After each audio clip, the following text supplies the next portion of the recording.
10:22. We're right back here in the heart of the Riverbend on this 19th day of December, and we got the one and only Nature Institute right in front of us. Guys, how are you doing today? This has to be a little bit of a, is it the busy I mean, did you get the trails ready? Are we still a little bit working hard, or are we ready to kind of take it easy? We're ready to take it easy. Well, I know, because the last time I had you guys on, it was right in the thick of it. I mean, it was just one thing after the other. You guys had the Enchanted Forest getting ready to take place, and now it's like, breathe. You know, you did it. But you guys also have some really cool stuff coming out down the pipeline this winter. But first of all, how has it been to kind of get everything, cleaned up? I know you guys were working on the trails or starting that process. Well, we've been closed to the public since the 15th. Right. We close every year around the 15th of December, and then we stay closed for the winter through April 1st. And during that time, we do trail maintenance, let the trails have a rest, let the animals have a rest from all the visitors, and just gives us a chance to plan for the upcoming springtime and the summer and everything after that. Now, what's the hardest part of getting those trails, kind of cleaned up? I've always wondered that, because that's no easy task. Yeah, so for the most part, because our trails are so well loved, like they are really well taken care of throughout the year. Our biggest issues at times are erosion. So winter's a time that we can go through and we can evaluate the trails that are being used and see if we need to reroute any of them for those erosion issues. It's also, taking a look at all of the trees overhead and making sure there's no dangerous snags there. When our trails are closed, that's a really good time for our stewardship staff to get in there and take care of some of those more dangerous tasks. Absolutely. And then I guess the easy question is, no major erosion issues so far. Do we have to divert anything new? Not that I know of this year, but we'll take a look at it a little bit later in spring and see what happens after our spring rains. Is that a huge component into it? It can be, yeah. Absolutely. I know a lot of times in January, February, where you have the temperatures fluctuate a little bit, so you get that layer of ice under an inch of mud.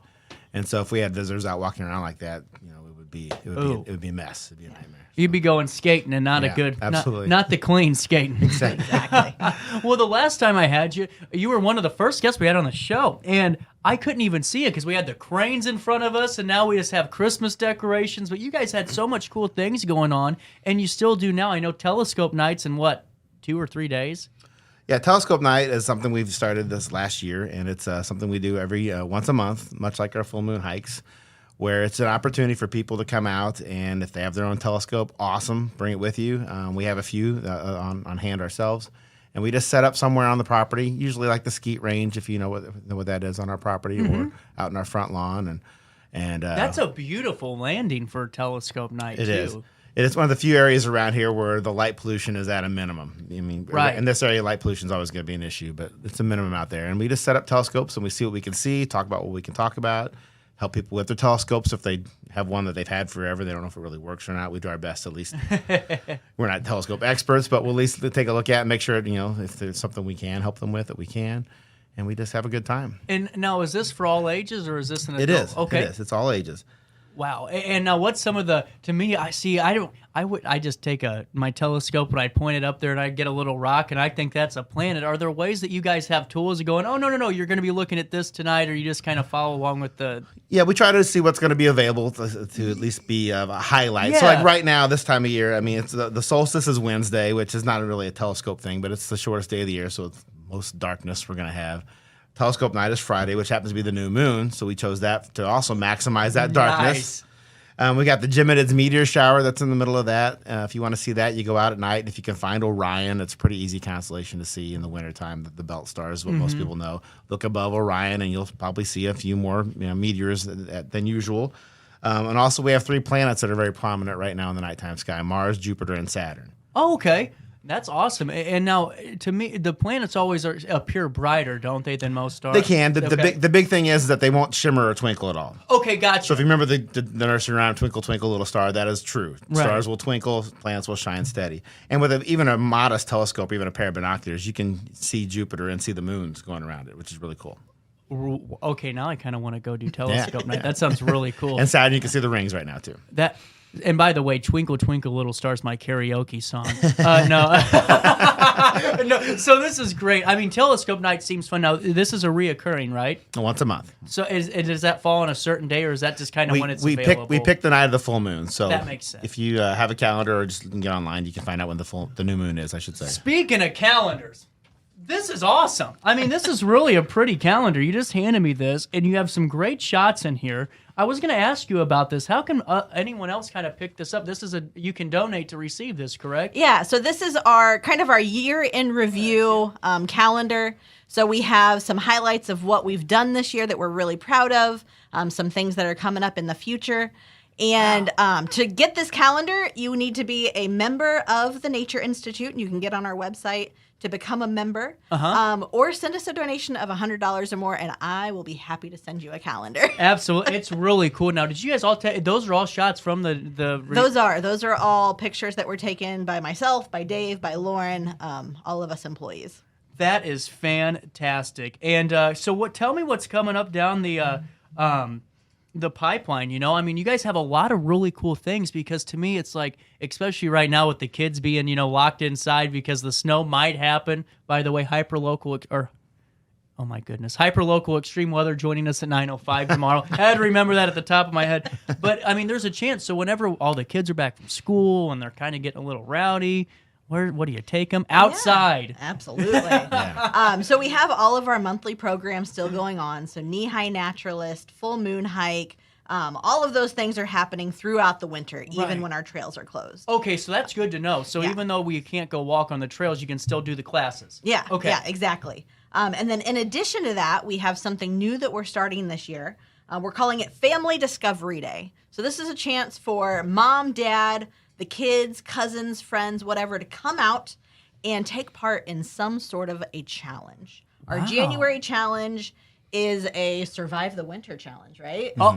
So you're going to come out. I lost. You're going to come out and learn how to build a fire, how to make a shelter, maybe some of those other survival skills. And of course, you're going to want to dress up and bundle up because it's going to be cold.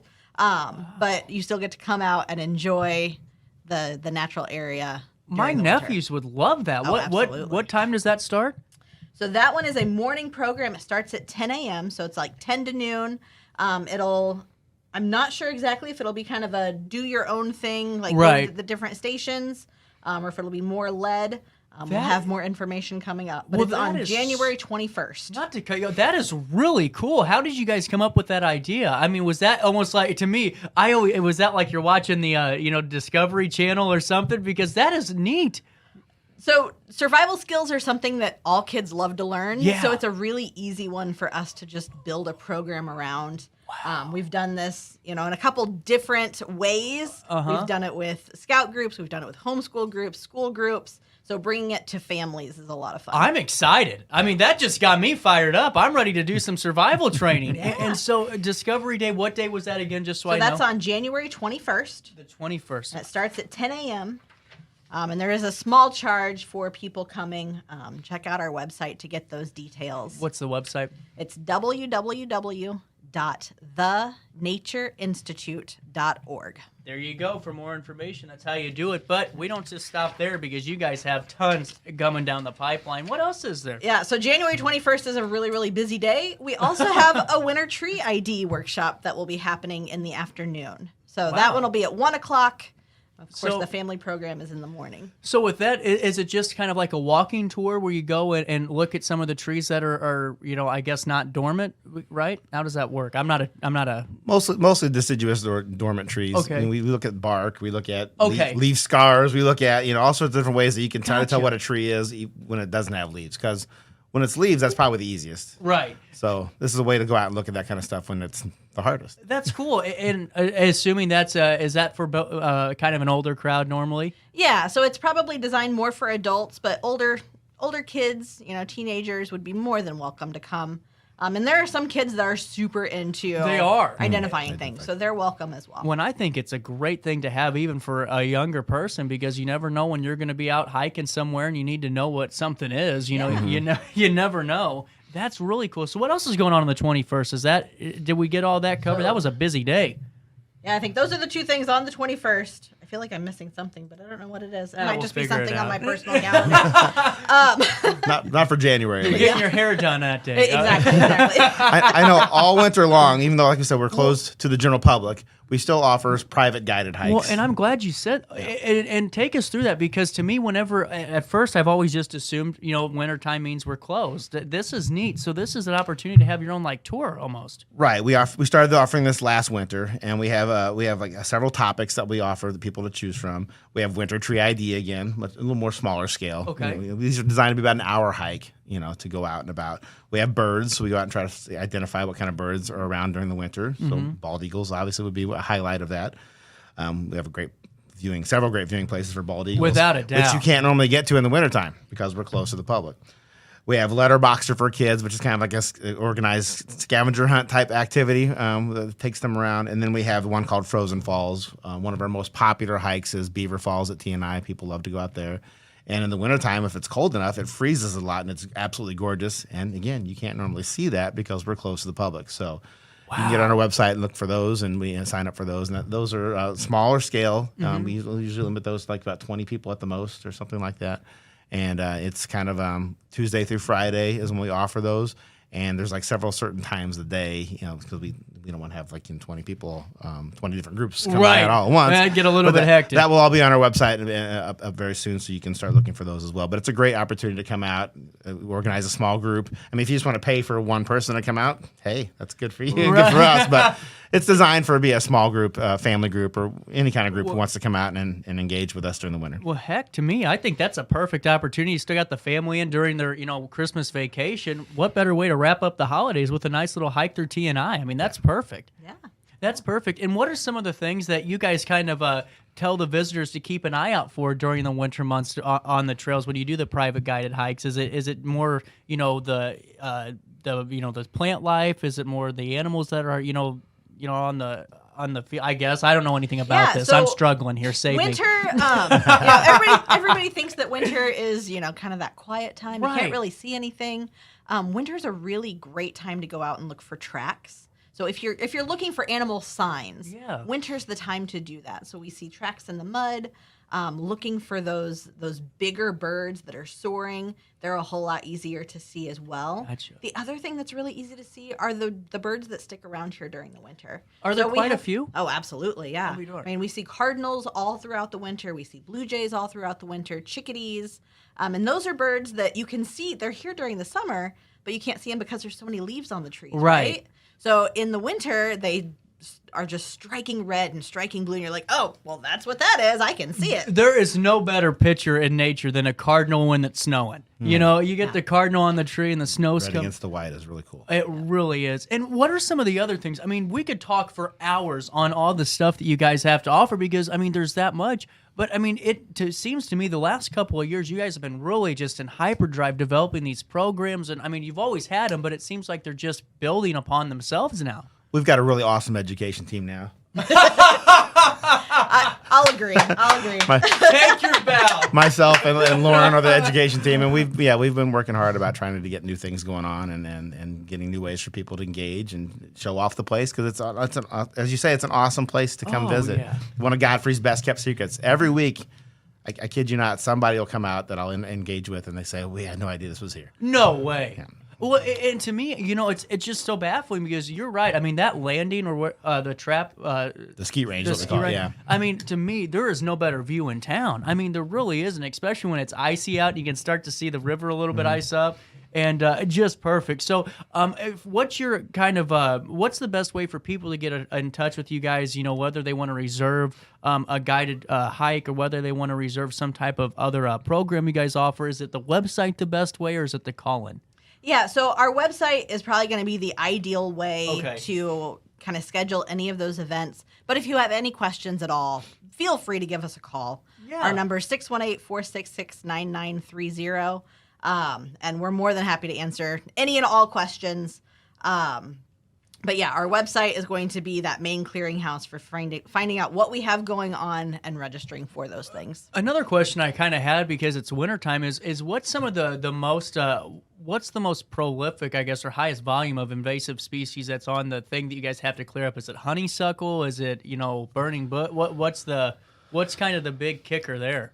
I know they've done a lot of honeysuckle work. Of course, that's a big one. That's what we were talking about last time, was how pronounced it was. Ramona can tell you more, but one that surprised me, just because my background is as an educator. I was a middle school teacher for several years before I started working at TNI.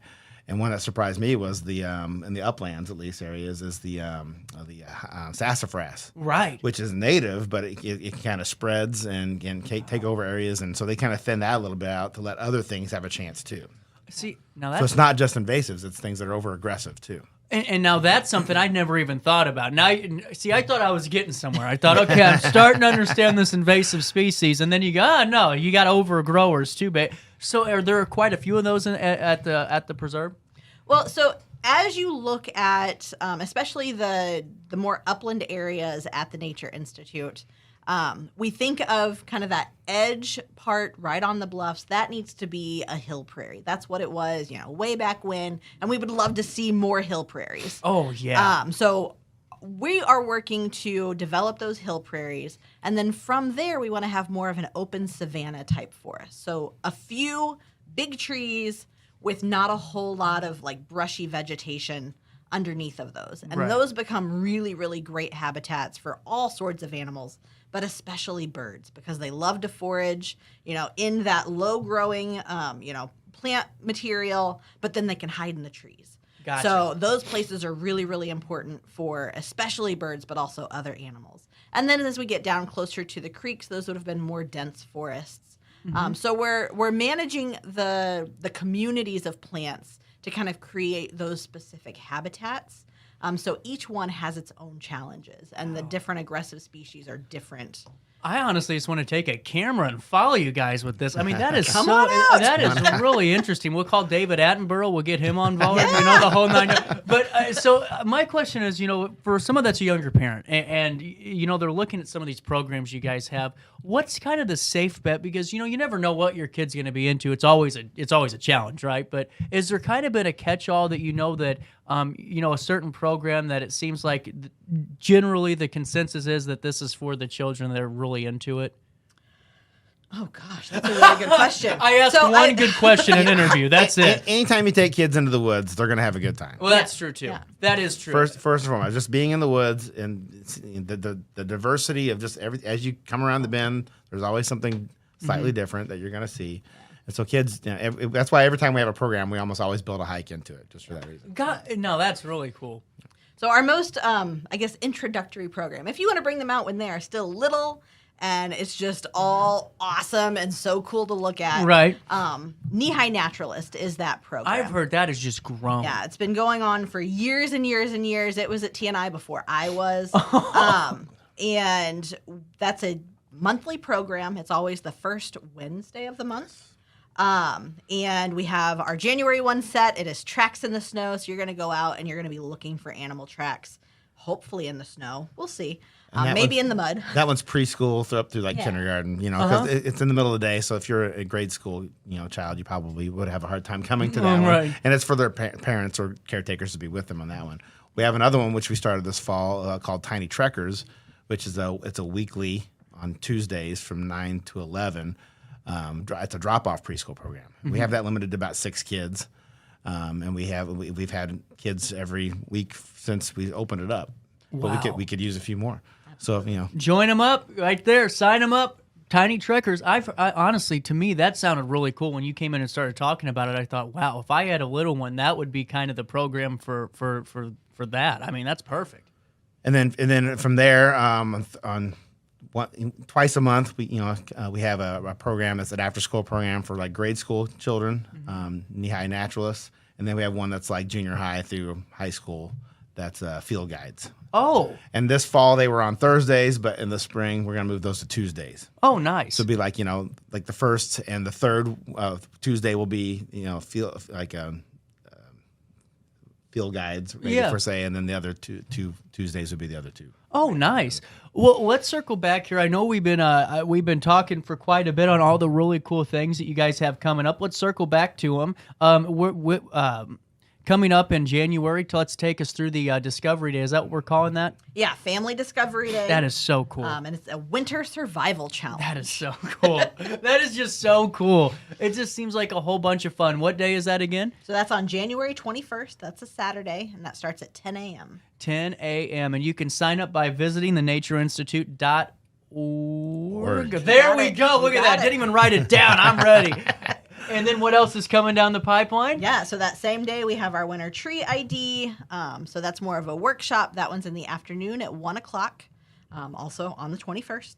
And then beyond that, in February, we have some owl prowls, but we should talk again. I think about so. owls. I think we should. And this Friday's telescope night. Yes, we have this slots Friday's open for that one Thank too. you. So I almost if you want to forgot. come out, I mean, hopefully, I've checked the weather. Hopefully, it'll be clear. But one of the good things about our telescope night, though, one last plug, is that even if it's cloudy, we have a portable planetarium that we can get a few people in. We can fake the stars if we have to. So. Nice. That's really cool. Yeah. Oh, man, that is so awesome. And for all of you guys to stay up to date on all the great things the Nature Institute is doing, thenaturinstitute.org, because I just got the website right once and I want to do it twice. 1043, guys, thank you so much for your time. Thanks for having Thanks us. for having us. On the 19th day of December, we're going to take a quick break. We come back to wrap up our daily show on this Monday in downtown